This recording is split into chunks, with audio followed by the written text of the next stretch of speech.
નમસ્કાર દોસ્તો, સ્વાગત છે આપણું ગુજ્જુ મોટિવેશન લાઈફમાં। આજે આપણે વાત કરીશું ભગવાન શ્રી કૃષ્ણ અને વિદુર પત્ની પાર્સંબીની વાર્તા વિશે। મહાત્મા વિદુરની પત્નીનું નામ પાર્સંબી હતું।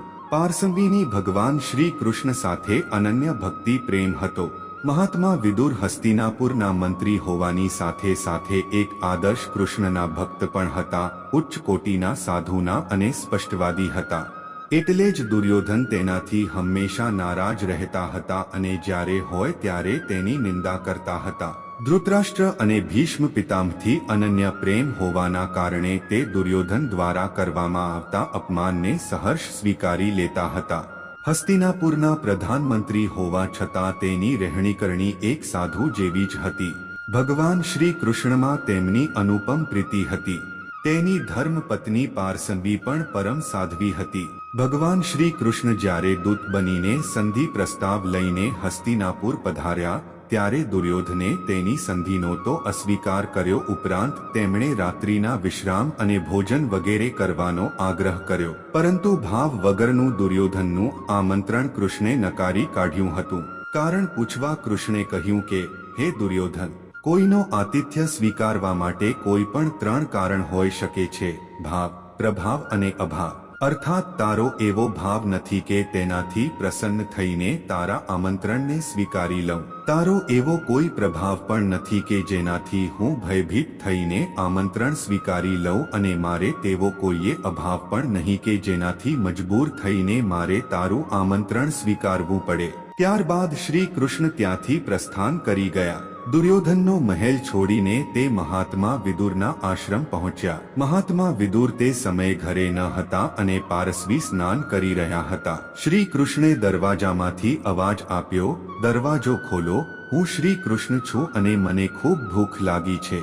ભાવના હેઠળ શ્રી કૃષ્ણનો અવાજ સાંભળતાની સાથે જ તરત જ તે જ હાલતમાં દરવાજો ખોલવા દોડી આવી। તેમની આ હાલત જોઈને ભગવાન શ્રી કૃષ્ણએ પોતાનું પીતાંબર તેના પર નાખી દીધું। પ્રેમ દીવાની પાર્સંબીને પોતાના તનની કયા કઈ પડી જ હતી। તેનું ધ્યાન તો દરવાજે ઉભેલા ભૂખ્યા શરૂ કૃષ્ણ પર હતું।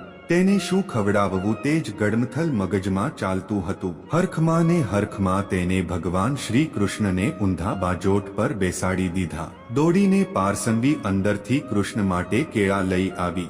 તે પ્રેમભાવમાં એટલી મગ્ન થઈ ગઈ હતી કે કેળા છોલી છોલીને તેની છાલ કૃષ્ણને ખવડાવતી રહી। શ્રી કૃષ્ણ પણ કેળાની છાલ ખાઈને પાર્સંબીના આ વિશિષ્ટ પ્રેમનો આનંદ માણી રહ્યા હતા। મહાત્મા વિદુર આવ્યા ત્યારે તે થોડા સમય માટે આશ્ચર્યચકિત થઈને ઊભા રહ્યા। પછી પાર્સંબીને ઠપકો આપ્યો। તે પછી તેને ખબર પડી અને તેના મનની સરળતાથી જ શ્રી કૃષ્ણ પર જ ઉલટાનું નારાજ થવા લાગ્યા અને કહેવા લાગ્યા કે, હિલકા દિન્હે શ્યામ કહં, ભૂલી તન મન જ્ઞા, ખાએ પૈ કયો અપને, ભૂલી ગયે ક્યો ભાન। ભગવાન આ સરળ વાણી પર હસી પડ્યા। ભગવાને વિદુરજીને કહ્યું કે, તમે અત્યંત કટાણે આવ્યા, મને અત્યંત સુખની લાગણી થતી હતી। હું આવા ભોજન માટે હંમેશા અતૃપ્ત જ હોઉં છું। ત્યારબાદ વિદુરજીએ ભગવાનને કેળા ખવડાવવા લાગ્યા। કૃષ્ણે કહ્યું કે, વિદુરજી, કેળા તો તમે મને બહુ સાવધાનીથી ખવડાવ્યા, પણ કોણ જાણે આમાં પેલા એ કેળાની છાલ જેવો સ્વાદ આવતો નથી। આ સાંભળીને વિદુરની પત્નીની આંખોમાંથી ગંગાજમના વહેવા લાગી। તે સમજી ગઈ કે ભગવાન માત્ર ભાવના ભૂખ્યા હોય છે।